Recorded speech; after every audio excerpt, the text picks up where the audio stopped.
Hello, everyone, and welcome to our webinar, Are You Blockbuster or Netflix? Enhancing EBITDA with Generative AI.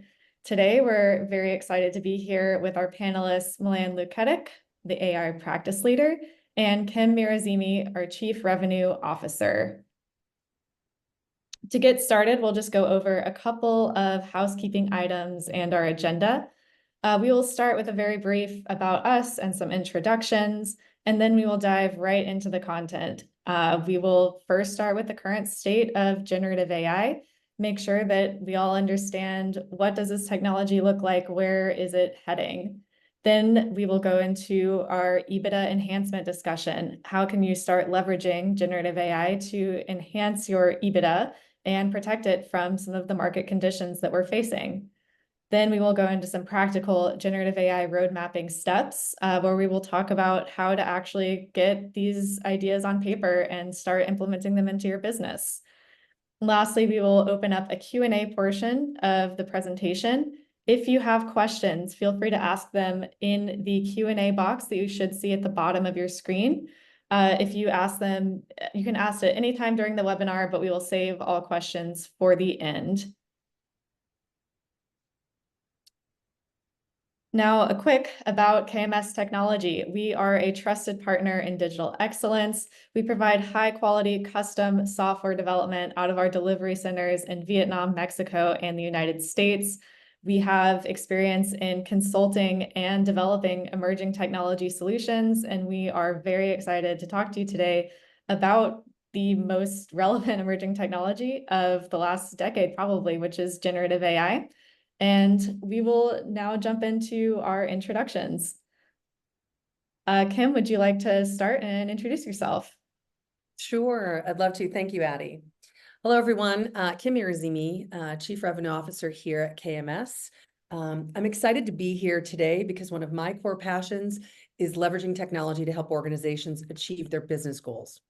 So I'm thrilled to discuss the topics that are on the docket today because they're crucial to many of you, driving revenue growth and harnessing the potential of Gen AI to achieve that, while we're all managing through what is a challenging economy and challenging economic conditions. So looking forward to exploring together if you're a Blockbuster or a Netflix. Wonderful. Hi, everyone. Milan, go ahead. Sure. Hey everyone. I'm Milan. One of the AI practice leads here at KMS. I've been working in AI for about 8 years now, originally in the fields of pathfinding and machine learning. Today, mostly focusing on machine learning and generative AI, of course, working in the field of logistics and security around facilities. I'm happy to talk to you today. Awesome. Thank you both. I think we are ready to dive into the content. So Milan, please take it away. All right, thanks. So I'm going to start talking about things and how fast they're happening. So they're happening very fast and also at the scale that they're happening and what we can expect in terms of the scale that the new features are going to be hitting us. And it's going to be happening faster than what we can expect. So I'm going to start way at the back, which is Moore's Law. So this is a chart that shows the processing power over time. So you can see it's not linear, it is exponential, it compounds, which has led us to this. So this chart shows how fast AI capabilities have progressed over time relative to human parity. So starting in the beginning, the first AI, what we were trying to apply that to was handwriting recognition. So that took about 12 years. Speech recognition, also about the same time. Image recognition took half that time, 6 years. And reading comprehension took a couple of years. So now you can see the crowd in the last few years, the explosion of the capabilities around code generation, reasoning, and just knowledge. So AI completing exams and things like that. What's coming for us is how fast can AI do video comprehension and watch a video and fully describe what's happening. We're already seeing early versions of that. You see on YouTube people playing games and the AI doing the narration for what's happening on the screen. So all this is happening very fast. This is a quote from Microsoft that sums up that upcoming relationship we're going to have with AI. So in no more than 3 years, anything that is not connected to AI will be considered broken or invisible. So just like your phone feels broken if it's not connected to the internet, in 3 years, your mobile device is going to feel broken if it's not connected to AI. We're already, I'd say, 1 year into that, and it feels like we're on track. For example, my wife, she refuses to write a birthday card without running it by ChatGPT first. So that dependence on AI, I think, is already being established. So it's happening quickly. And it's going to be happening even quicker than what we expect. So I really like this visual. It says AI will make the same amount of progress in 3 years as phones made in 20 years.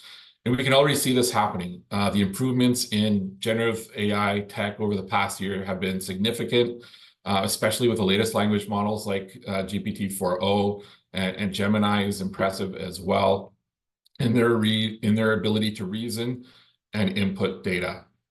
It feels like OpenAI has a new announcement on a new capability every 2 to 3 weeks. So it's definitely happening fast, and the press releases prove that. And this chart depicts how that is happening relative to what's happened before. So the internet, it started in the 90s. It was very early on, but it wasn't really adopted until about the 2000s or the mid-2000s. Smartphones, quicker than that. And then AI is happening even quicker. So that, again, follows what we've seen with Moore's Law and that processing power and how that's being applied and how that's being adopted by the public. Now, what's fun to do is to plot some of these companies that were at the beginnings of these stages. So at the beginning, even before the internet, we had Blockbuster. But once it was fully adopted, we had Netflix. So that's a classic example where Blockbuster failed to act on the digital experience that was brought by the internet. And really, it was the changing customer preferences that they were not able to act on. And that's going to be a common theme throughout this presentation is one of the changes that people have to prepare for is those customer preferences.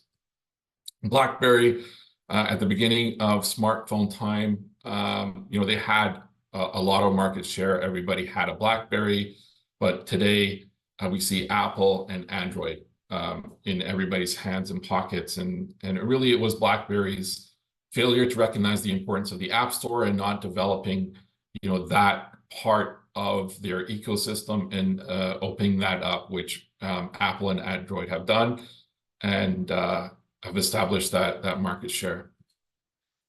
So we have to ask ourselves, at the beginning of this Gen AI revolution, let's say, who are the blockbusters? Are we the blockbusters? Are you? And who's going to be the Netflix at the end of it? So I think these are the conversations that are happening. I know they're happening at boardrooms everywhere, and with good reason, because we feel that this technology is going to have a similar impact that internet had and the smartphones had as well. So looking at some hard numbers, so we'll start on the left here with 45% reduction in human-answered customer support requests. So this is one of the early use cases that have emerged in terms of generative AI and being impactful. So the AI chatbots taking over and delivering on reducing the human need for customer support. On the development side, there's been surveys that have shown that Copilot specifically has reduced developer time by 55%. I've seen developers be 60 to 70% more productive on many tasks. So this is really a high impact area that's happening right now. And on this number, this is 79% where AI chat rated higher in quality versus physician responses in healthcare. So this isn't a reduction in time. This is just consumers being more satisfied with the experience. And again, comes down to customer preferences. And remember, this is what happened to Blockbuster. So customer preferences change in a way that we don't expect. I know that, you know, in shopping centers or in grocery stores, self-checkouts have been thought to be the way forward, to be the future. But you see a lot of press releases today that are saying the self-checkouts are being removed, that people don't like them. And so sometimes technology is not the answer, and it really depends on how you apply it. And so we have to be very cognizant and very, I would say, skillful in how we assess customer preferences and determining what customers really want. So just some more information here. Nothing really surprising in terms of knowledge work. AI is higher on completion rate, so they're faster than humans, and with more throughput. Task completion quality is higher, so obviously, you know, reducing the human error in a task is going to improve quality. In the field, what I've been seeing a lot of is just improving the quality of deliverables on the product side and the service side. So here is a chart that people like me love to present to clients, where we call this the prevention curve. So how much a mistake will cost depending on when you find it. So, you know, the worst case scenario is a mistake is found by a client, and that costs you the most. You know, it costs you in customer satisfaction. Sometimes there is data recovery that has to be performed. And so it's really expensive when mistakes are caught really late. The best time to catch a mistake is early in planning. And that's where AI can help you out. So whether it's building tools to help put quality processes in place, or doing some risk assessment in the planning process and making sure that there's no blind spots in your assessment of what's ahead of you. So moving forward, I'm going to give you guys some examples where I think some of the traps that people fall into is they think linearly about roadmaps and features and how AI is going to impact things, when really there's this exponential component to it. And it kind of follows that Moore's law, but we're seeing it in the field. So one of the most famous examples is AlphaFold. So protein folding is extremely valuable in the development of medicines and treatments for illnesses. Traditionally, the rule of thumb is that it takes one PhD student an entire year of their entire 4-year PhD to fold one protein. And there's 200 million proteins out there. We've folded in the last 40 years, we folded about 150,000 of them. But through AI, and famously AlphaFold developed their AI through gameplay and solving games such as Go, and it applied it to the protein folding problem, and it was able to fold all 200 million proteins in 1 year. So DeepMind is the company that was behind this, and they have released all the data and information around the proteins that they folded, which is great. And this quote is really telling. This is by Demis Hassabis, who's the CEO of DeepMind.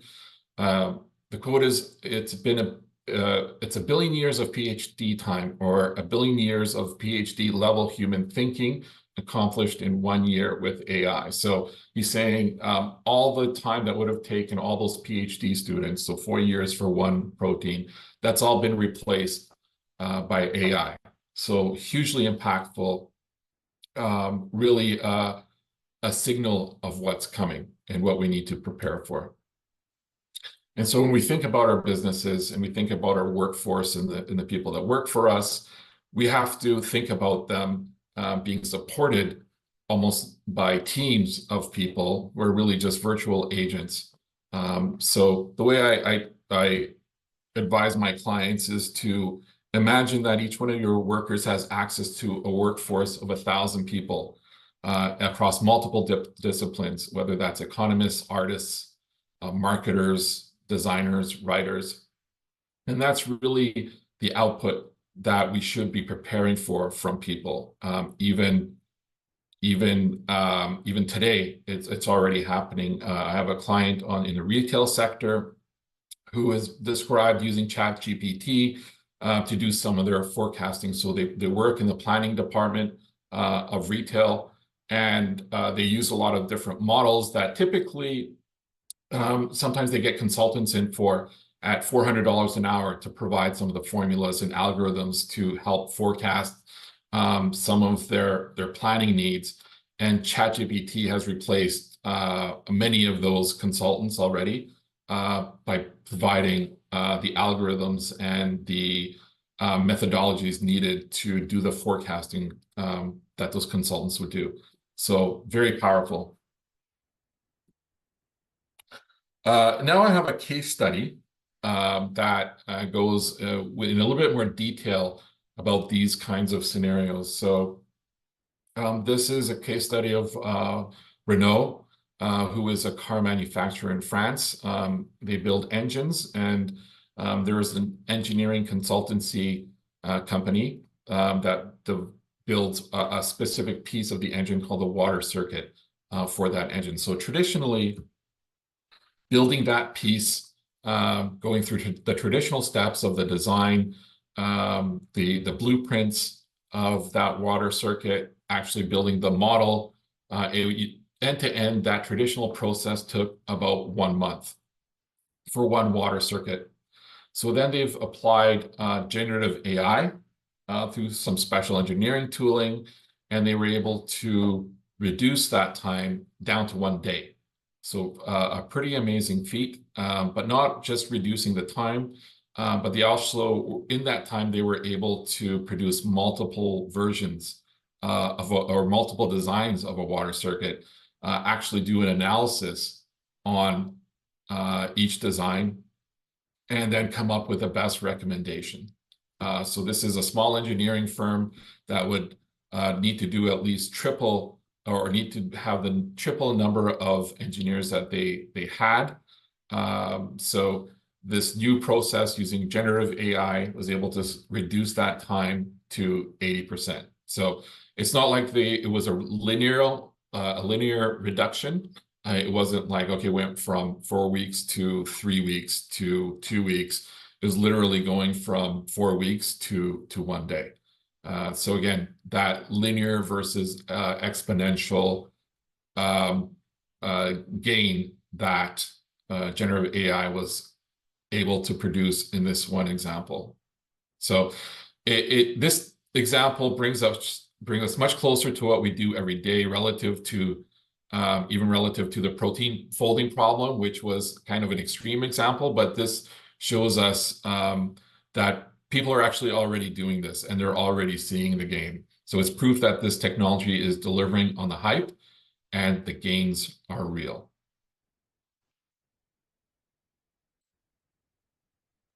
Yep. Yeah, Milan, wow, these examples are incredibly impactful. To me, AI is advancing faster than many of us may be prepared for. But at the same time, its advancement is so significant as to whether businesses will thrive or they'll falter, right? So why don't we keep going, and let's explore how we can leverage AI to enhance positive outcomes and consider its broader implications. Many of us live, eat, and breathe EBITDA, earnings before interest, taxes, depreciation, and amortization to gauge our company's financial health. So next, we're going to take a look at strategic perspectives aimed at optimizing earnings and EBITDA from a fresh angle, from a little bit of a different lens than I think we're traditionally accustomed to. First, we have to consider the market and the impact given the current state of the economy. Here, we see Gartner predicting EBITDA margins will shrink or decrease by more than 30% by 2027. I'm going to pause for a moment because that is a boom statement. That's a big prediction and not a good one. The implications for businesses are profound here, and they're going to persistently evolve. And this means for all of us, pressure on organizations to manage challenges, while also seizing opportunities for business expansion and increasing our earnings. Now, historically, the focus has been on enhancing efficiencies and optimizing costs. We've all heard that before. We've done everything from refining sales models to streamlining general and administrative expenses. However, the approach should not solely focus on cutting costs and avoiding them. We really need to kind of broaden our perspective and focus on how do we create value? How do we create new opportunities, not just cut? So while it differs from the traditional, achieving success today requires a new proactive mindset and one which pivots towards market development. So how do we do it? This is where AI comes in, and we're going to consider how and where it can expand our capabilities and create more value out of those existing resources, much to what Milan's last example was like with the thousands in your own workforce. So this is the AI quadrant. This is our interpretation of how this can be done, and I'm going to give a couple of examples. Some of you might be familiar with this type of quadrant via the Ansoff matrix. This is a matrix that helps us map product development to market strategies. We believe that AI will make product development explode. It will have a profound impact on critical market strategies, including market development, market penetration, and market diversification. So we're going to start with market development. This is same service, such as engineering or consulting, but to a new market segment. As you can see, this can focus on many areas of market segmentation, but today we're really going to look at that scale upstream white glove example. In this example, AI can allow you to service a company outside of your segment, which may expect or does expect a higher level of service. We refer to this as white glove service. When I go back and refer to the Renault case study that Milan just talked through, the service was modified to go upstream and service a much bigger client than the consulting agency was capable of servicing given its size. With Gen AI, they were able to deliver the work of a team triple their size in a much shorter period. Think about that. Next, we look at market penetration. This is same service and same customers. This is where you address changing customer preferences. This is where Blockbuster failed. It neglected to recognize the rapid adoption of the digital experience by its customers. Netflix did recognize it. You know, it's funny, I read that Blockbuster collected $800 million in late fees in 2002, and the digital experience made those go away. I wonder if maybe they didn't want to progress forward. We'll have to ask someday. Another notable one here in market penetration is where the taxi industry underestimated the adoption of digital experiences by its customers. Uber surely didn't underestimate it, and it rose very swiftly to where it is today. In summary, in this section, AI can assist us in two key areas. Primarily, it can influence changes in customer preferences, and it will also allow companies to react quicker to address customer preferences when they shift, and they will shift. We know the market always changes and evolves, and our customers always change and evolve. Last, let's take a look at market diversification. We're going to look at this through exploring diversification into ancillary products. Blockbuster missed the mark again here. They neglected new ventures like content creation, live streaming, or maybe music. But in contrast, Netflix embraced these opportunities. They're now producing movies and streaming live events. I think the most notable of late was the Tom Brady roast. So AI facilitates diversification by providing decision-making support through predictive analytics and risk management. This empowers businesses to be confident in exploring new opportunities that AI actually makes accessible to them. All of these initiatives aim to go beyond operational efficiency, the traditional way of looking and impacting earnings and EBITDA, by looking at how do we enhance growth strategies instead.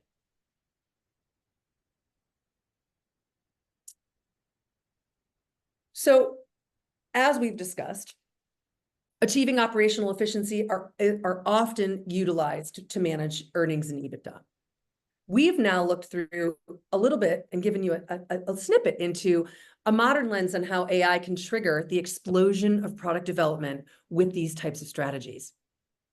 With generative AI, you're not linear, you're exponential. And it's how we apply this to the bottom line that will be paramount. So through market development, market penetration, and market diversification, you can deliver differentiated services to customers that you may not have been able to deliver before. You're going to be able to ensure greater customer retention by fulfilling demands that were previously too complex to fulfill. And best, and one of my favorites, take on more business. Start saying yes to business that you would traditionally have had to decline. So think about those nuggets. They're super exciting to us here. They're super exciting to our clients. And I hope they're super exciting to the market. So now the question becomes, how can we achieve this? How do I do it? What do I do? So I'm going to hand it back over to you, Milan, to talk about getting some of our ideas on paper, or what we refer to in the industry as some road mapping. Thanks, Kim. Awesome. Yep. Yeah, so now that we've heard the big ideas, we've put some strategies or ways to strategize around this through market development and market penetration or diversification. What do you do with all this information? How do you organize it? How do you approach it? Where do you start? So I'm going to actually start with a quote from Bill Gates. You will never go to a search site again. You will never go to Amazon again. So this captures kind of what's coming. There's going to be some massive disruption. If people don't go to a search site again, when are people actually going to see digital ads? So that's probably a concern for Google right now. When he's talking about you'll never go to Amazon again, he's talking about the advent of, or the rise of, virtual agents. And you're going to have a personal assistant that's going to do a lot of the shopping for you and deliver that in a great experience where you're not even going to want to go to Amazon. The virtual agent is going to go to Amazon for you, or Best Buy or Walmart, or whoever's going to give you the best price or the highest quality product based on your preferences, which it will already know automatically. So this is to just prime the pump and say the start of the road mapping process is really just doing an inventory of these technologies that are coming and that are already partially here. So I'm just going to go through a few of them and give you an example how through this road mapping process, you might have some questions that will be big questions for you and your team to answer. For example, superintelligence is coming. So a question that your team may have is, what can we do with a workforce of 1,000 new PhD level consultants? Agent-to-agent communication. Again, this is a quickly emerging field. This is going to have huge impacts on B2C and B2B industries. How would 100% automation of B2C or B2B impact your business? Digital twins. So, there is a huge AI app that people actually don't really talk about a lot, but Google Maps is really purely AI. and it's something that has had a huge impact already. I believe there's going to be apps that are going to emerge that are going to have similar impacts as Google Maps in multiple industries, whether that's education or healthcare. Maybe it's a virtual assistant in your pocket that nurses are going to carry around, and that's going to be every nurse in every hospital, just like Google Maps is the one that most people use when they're in their cars. So what is the Google Maps of your industry? Augmented reality. So Apple's big push into augmented reality with their Apple Vision goggles is a clear indication that augmented reality is emerging, and it's going to become a very mainstream expectation of what people will expect with their training experiences, their education experiences, maybe even in construction. So that is another big question that you might ask. So again, when you are starting this road mapping process, you and your team should do an inventory of what's coming and start asking these big questions and how these technologies are going to relate to your industry. And so my advice right now, and this is what I see in the field right now. So my biggest one is think big, and then think even bigger. So what I'm seeing is that through the road mapping process, people are really focusing on short-term, medium-term, and they're really struggling to understand the potential impact of the technology that's coming and how fast. So they're thinking that things are going to happen in 10 years when they're really going to happen in 3. And people are going to feel caught out by how fast this is happening and how fast their competitors are going to be moving. So think big. Technology is going to move faster than you expect. The second thing is corkscrew thinking. So think beyond chatbots. Again, in the field, I see people focusing on the front line, those really easy use cases. But as we saw in that case study, really the high impact was in the process behind the process that delivers the impact. So really, you have to unwind what you're delivering and what you're building and think about how you could apply AI end to end from the beginning of that of your development cycle, whether you're developing a service or a product, and not just think about how it could impact the front line, which is probably the easiest way to think about it. So it's a real challenge for people. And this one is probably a little irresponsible for me to say, and that is prepare for risks and challenges and guardrails to be solved quickly. So today, a lot of guidance and it's astute guidance to say, watch out. There is hallucinations. Generative AI is bad at math. Don't trust it 100%. That's all really good advice. But I would say be aggressive with the assumptions that these problems are going to be solved fairly quickly. So there are teams of people working on exactly these problems. There's already been a lot of progress made on them. So when you're doing this planning, yes, be aware of the risks, but also be bullish about betting that they are going to be solved, and something that might not be possible today will be possible within a year even. And so now that we've taken these initial steps, we've done the inventory, we have we've educated ourselves, we've kind of primed our thinking. Now it's time to put this to paper. And so typically in road mapping sessions that we're all used to, you have that one slide that has swim lanes, and then you start putting features on those swim lanes. What we're suggesting is that you actually pick some of the big themes that we've talked about today and start just building a roadmap around each theme. So for example, take the Netflix example. So in your industry, what is the next Netflix? What are some of the bigger disruptive forces that could bring about some really huge change in your industry, whether that's around customer preferences, or bringing costs down, whatever that is, build a roadmap around that theme. And then keep moving. Pick the next theme. Maybe the next theme is the quick wins.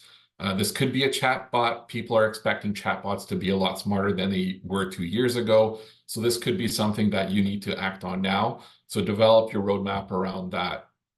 Then you have the table stakes. This could be necessary just to keep up with your competition. For example, I can see now that almost every conferencing app has some kind of summarizing tool, right? You turn on the summarizer and it provides a summary of your meeting in text, and it does a great job of it, and it's super helpful. 2 months ago, it was like Otter.ai. That was the super cool app that was providing it. And then just in 2 months, it's table stakes. It's like, I don't want to use your conferencing tool unless I'm getting a summary of my meetings afterwards. So another big theme to watch out for. And then we have maybe another theme is upstream or white glove.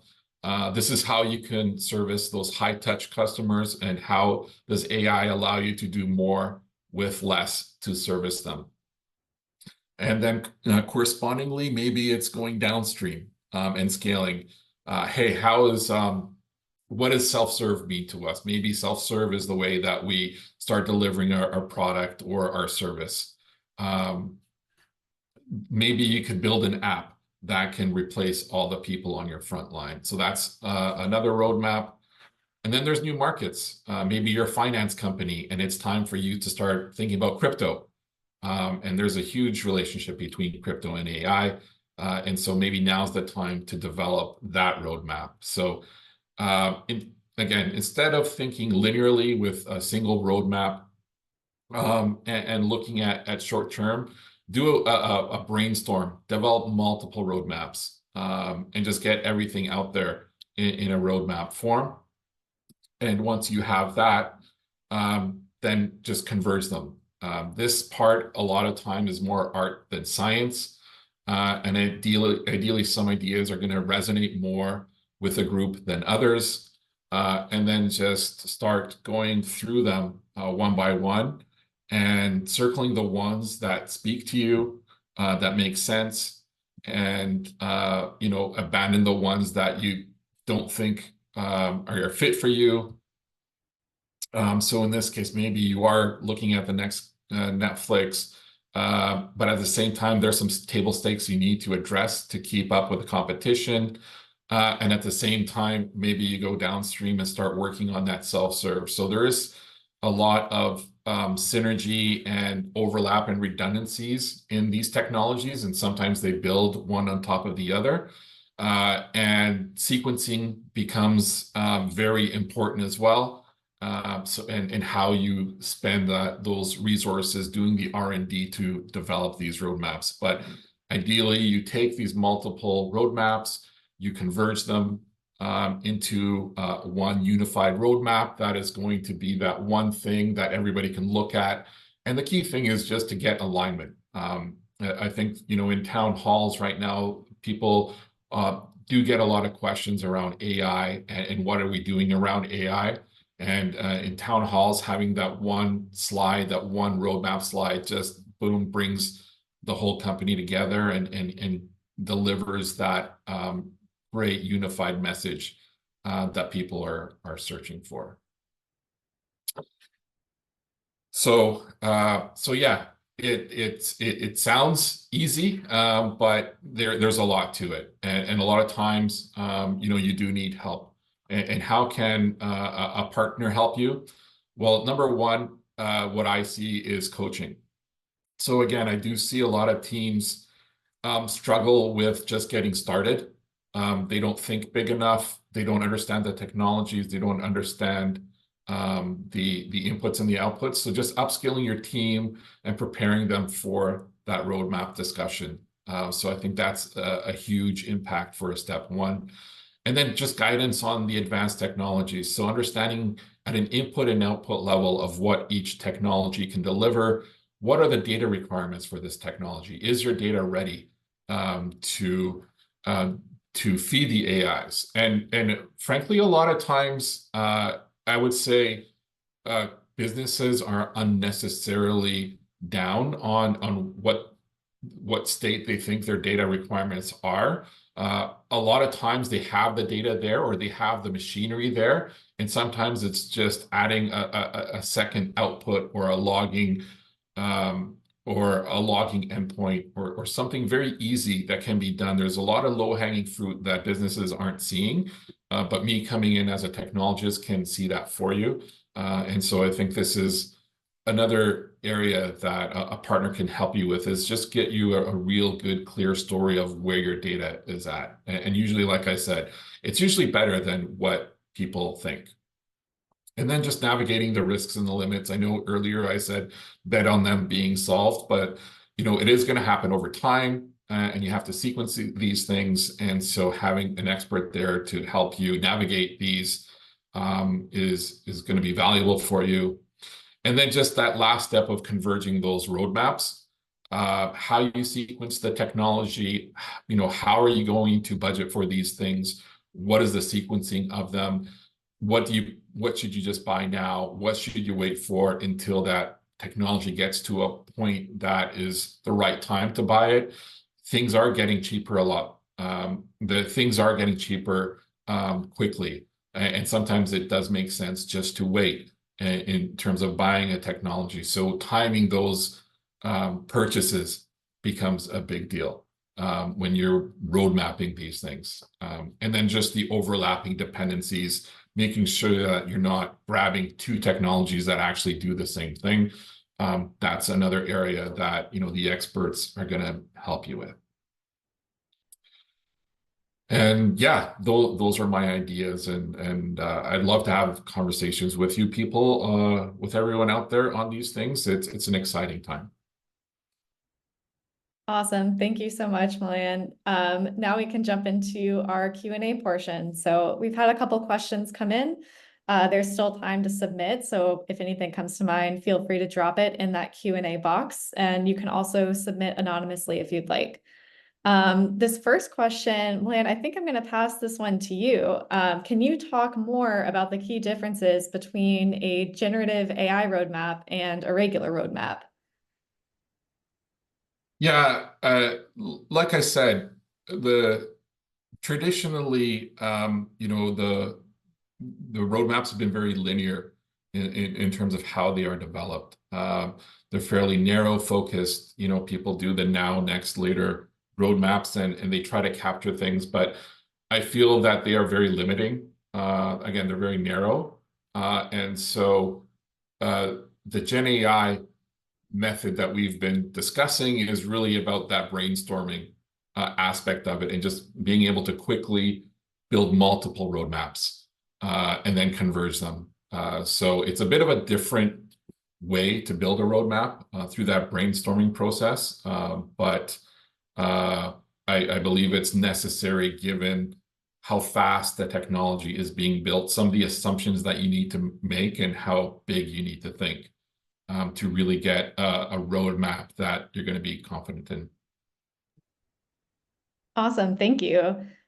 We have another question come in that says, how do you improve adoption of generative AI tools? Kim, do you want to take this one? Yeah, I'll take this one. I think this is one of the most common questions that we hear. Yes, adoption, user adoption, comfort, trust. So I believe I think I'm going to say probably 3 areas that really to help this was one, you have to have a top-down approach. Adoption challenges often stem from inconsistent implementation, rollout, communication. So I think leadership is responsible and accountable to emphasize the importance of Gen AI, as well as clarify its use, clarify its limitations across different business functions, so that everybody has knowledge and that there's transparency there. The last thing we want to do is have folks tripping over each other or not being clear on what they can or cannot do. Look at Milan's road mapping example, right? Big ideas, think big, but we also agree there has to be there's those swim lanes when you're doing your roadmap, right? As well. So I think the other piece is look at it from the fresh lens. We need to recognize that Gen AI has the potential to improve earnings and EBITDA, not just from the cost-cutting perspective or the cost avoidance perspective. So a roadmap to achieve better margins will foster accountability. It will foster this transparency and measurability. And it helps you drive to a more cohesive approach across the organization. I think we also need to communicate and we need to validate. We know and we've heard Gen AI can act as an expert across fields, but as Milan said, don't use it for math. I got to take that one. But human experts are needed, right? We need humans to certainly validate and verify and incorporate AI's output, right? Adding that nuance, adding market-specific insights that you understand based on your expertise in your market and your industry. So I think if you throw, the combination of those all three together, I think are really important to improve that adoption internally. Awesome, thank you. A couple more questions came in just now as we're going through this. So this says, what areas of opportunities do you feel are neglected that generative AI and AI will impact in businesses across the board? Milan, do you want to take that one? So these are which industries are being neglected? Which areas or opportunities are being neglected that generative AI could impact across the board? That's a good question. I actually don't think that there is any area that is being neglected per se. I mean, the people I've talked to, and we serve a lot of different industries, and every industry has been active in finding solutions for AI or finding how AI can solve some of their problems or uncover opportunities. So I don't know, Kim, if you have any ideas there, but yeah, I haven't come across one yet. I think it's, the hype is, we are going through that hype cycle, and the hype has hit every industry that I've found. Yeah, and I think I agree with you, Milan, on that. I think we're definitely in hype land right now. I think if there's areas or ops that are neglected, I think we talked about one of them today, right? And I think there's probably other ones out there you can probably tease out. I think it becomes really the comfort level of the business. Where are you willing to go with it? I think that is really important here. So I don't know that I don't think neglect is wrong. I think it is, where can you go? Where can you not go? Also, if that makes sense. Right. I would say there's like industries like construction that have just been laggards all the time, right? And so they are not going to be the first ones that are going to, have people wearing goggles on site to, put up your walls. So probably if there's one industry that I would say is a laggard, it's probably construction. Yeah, I agree. And it's interesting that you mentioned that, because I know exactly what you're talking about. They are now really kind of poking head out of sand and saying, well, how can we do this? How can I train my people on how to use big machinery, if you will, with goggles, with virtual reality. So those are some really interesting things coming up. I think the other one there, Milan, is I'm going to say legal and accounting. I think maybe more conservative by nature, which many companies are, right? There's nothing wrong with that. Let's see what everyone else is kind of doing, but we're even having some really interesting conversations there around Gen AI. And we're starting to see that kind of percolate up where, a fintech or software organizations in the software industry, they're definitely more ahead of the curve, and they're putting the toe deeper in that water. So I think it comes back to the comfort level of the industry and the company. But we always still have to think, you have to think a little bit bigger. I think quantify bigger for the industry is what we have to be cognizant of. Hope that's helpful. Awesome. Thank you both. We have another question that is asking, what should you look for a generative AI development team? If you're assessing who to partner with, what are the things that you need to consider? Well, I think that I'll take this one. There a lot of the old traditional rules apply. So you want to find somebody that has a proven track record. How good are they in just delivering projects in general? Do they have happy customers? And then somebody, obviously, who has the expertise. So generative AI hasn't been around for very long, but there have been those of us who have been working in these technologies for a while. We know what they're capable of today. We know what they're going to be capable of tomorrow. And so, what is their expertise like, really, with these technologies? So number one is the proven track record, and number two, what is their expertise? Got it. Thank you. And then, we have a question from the perspective of private equity. This person is asking, how can PE firms help guide their portfolio companies on generative AI? Kim, do you want to take that one? Yeah, very close to my heart. We are doing a ton of work here, and it's a great question. Like I said, we're doing a lot here with private equity, given the pressures they face, right? Given their business.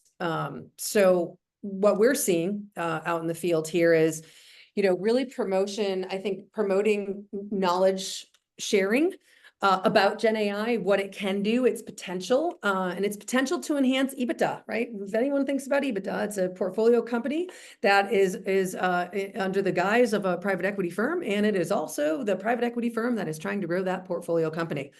So it's super compelling to both sides of that equation. So sharing the information across the portfolio, we call them portcos, portfolio companies. How do you replicate success? There's usually a very large community under a private equity firm, right? Or within the private equity firm. So how do we share to replicate success? For example, can I use a use case that one portfolio company had success in and propagate that and apply it to others, right? Use and leverage the community there instead of building everything right from scratch, right? I think the other one that we see, and we've talked about it today, is that data integrity is usually one of the biggest hurdles. So how do we roadmap, as Milan went through? How do we look to identify those gaps and ensure data preparation before any project is started, right? Super, super important. Gen AI still all goes back to the data at the end of the day. That's where we're heading back to.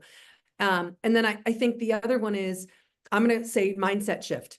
Again, I go back to kind of where we went today with Gen AI is not just, it can be used as an efficiency tool. Yes, absolutely. But it can also, be used really successfully as a product development multiplier that can increase your earnings. And it can foster conversations about expanding opportunities and not just cutting those costs, right? PEs have, the ones we work with, they have, you all know out there in private equity land, sometimes it's 2 to 4 years. Sometimes it's, it's increased in some areas, 3 to 5. But there is a time clock ticking on how to grow and expand your portfolio companies successfully. And this is absolutely sitting there to support and help you in that journey. So love Awesome. that one. Thank you. Had another couple questions come in. I'm going to combine these a little bit because they're around the same topic. This is about workforce. If we look at how does generative AI impact workforce, are we predicting that there will be job cuts? And as an employee, how can you leverage these new technologies to protect yourself and be more effective in the position that you're in? Yeah, I could take that one. I will say, out of the customers that I've talked to, and I do mostly talk to like tech companies, people don't really talk about job cuts, especially not when it comes to knowledge workers. When it comes to the AI conversations, I would say like all of the conversations are, how can we accelerate? How can we get where we thought we would be in 5 years? How do we do that now in 1 year or 2 years? So job cuts, at least at the knowledge worker level, I don't see that happening at all in the short term anyways. But I will say that definitely, if you do need to keep keep up with the technology, I recommend getting like a coach. I am a big fan of coaching and personal coaches.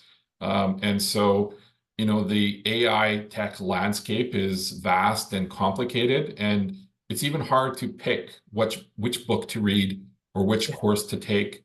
And because everybody's starting at a different point. So definitely look into personal coaching and have that coach kind of figure out where you are and design almost like a mini curriculum for you to get where you want to go with AI and really become a thought leader. I have seen people go from like zero to thought leader in AI within their organization with not a lot of time and effort, but just being able to leapfrog everybody else with just, you know, having that right curriculum for them, for their industry.